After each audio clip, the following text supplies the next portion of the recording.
যে কোনো সিনেম্যাটিক ক্লাইম্যাক্সকেও বলে বলে গোল দেবে স্মৃতি ও পলাশের বিয়ে, যা শেষ মুহূর্তে এসে অনির্দিষ্টকালের জন্য স্থগিত।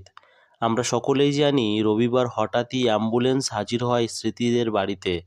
জানা যায় স্মৃতির বাবা শ্রীনিবাসবাবু হৃদরোগে গুরুতর অসুস্থ। তিনি সাংলির একটি হাসপাতালে চিকিৎসাধীন। এরপর থেকে শুরু হয় একের পর এক থ্রিল। স্মৃতি ও পলাশের সঙ্গীত অনুষ্ঠানে নাচের কোরিওগ্রাফি করেছিলেন মেরি ডি কস্টা। শোনা যাচ্ছে তার সঙ্গে রিহার্সাল করতে করতেই বেশ ঘনিষ্ঠ হয়ে পড়েন পলাশ। শুধু তাই নয়, পলাশ নাকি মেরিকে চুমু খেয়ে বসেন। রিহার্সালের সময় অনেকেই নাকি পলাশকে মেরির সঙ্গে বেশ ঘনিষ্ঠ অবস্থায় দেখেন। বিয়ের আগের দিন রাতেই এই নিয়ে স্মৃতি মান্ধানার বাবার সঙ্গে নাকি কথা কাটাকাটি পর্যন্ত হয়েছিল পলাশের। প্রশ্ন উঠছে, তার জেরেই কি অসুস্থ হয়ে পড়েন স্মৃতির বাবা? এমনকি বিয়ের দিন পলাশ নাকি পালিয়েও যান। যদিও এখনও পর্যন্ত কোনো বিষয়ে স্মৃতি বা তার পরিবারের তরফে কেউই কোনো মন্তব্য করেননি। থ্রিল নাম্বার 1, স্মৃতি মান্দানা ও পলাশের সঙ্গীত অনুষ্ঠানে নাচের কোরিওগ্রাফিও করেছিলেন মেরি ডি কস্টা।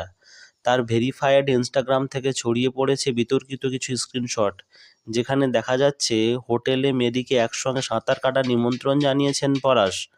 তখন মেরি প্রশ্ন তোলে, তুমি তো সম্পর্কে আছো। জবাবে পলাশ জানায়, কে বলেছে সম্পর্কে থাকলে একসঙ্গে সাঁতার কাটা যায় না? ওই স্ক্রিনশট অনুযায়ী মেরির সঙ্গে দেখা করার জন্য বেশ উদগ্রীব ছিলেন পলাশ। আশেপাশের লোকজন চিনতে পারলে কী হবে তা নিয়ে মেরি আশঙ্কা প্রকাশ করে তাকে আশ্বস্তও করতে দেখা গিয়েছে পলাশকে। মেরি অবশ্য পরে জানিয়েছেন, আমি ক্রিকেট ভালোবাসি, স্মৃতি মান্দানাকে আমার খুব ভালো লাগে, তাই মনে হয়েছিল মানুষের এটা জানা দরকার, তাই পলাশের এই রূপ প্রকাশ্যে এনেছি।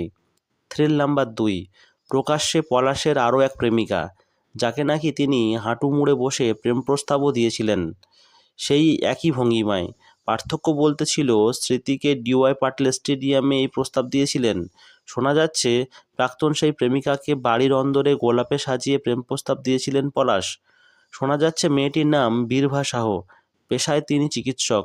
2017 সালে বীরভার সঙ্গে সম্পর্কে ছিলেন পলাশ।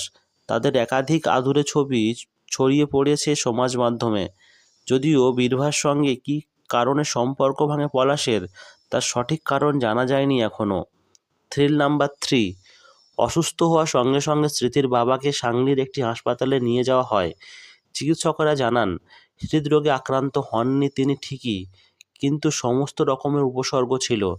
তার হৃদযন্ত্র ও রক্তচাপের ওঠানামা খতিয়ে দেখছেন তারা। চিকিৎসক নমন সাহ জানিয়েছেন, অতিরিক্ত শারীরিক ও মানসিক চাপের কারণে তিনি অসুস্থ হয়ে পড়েন।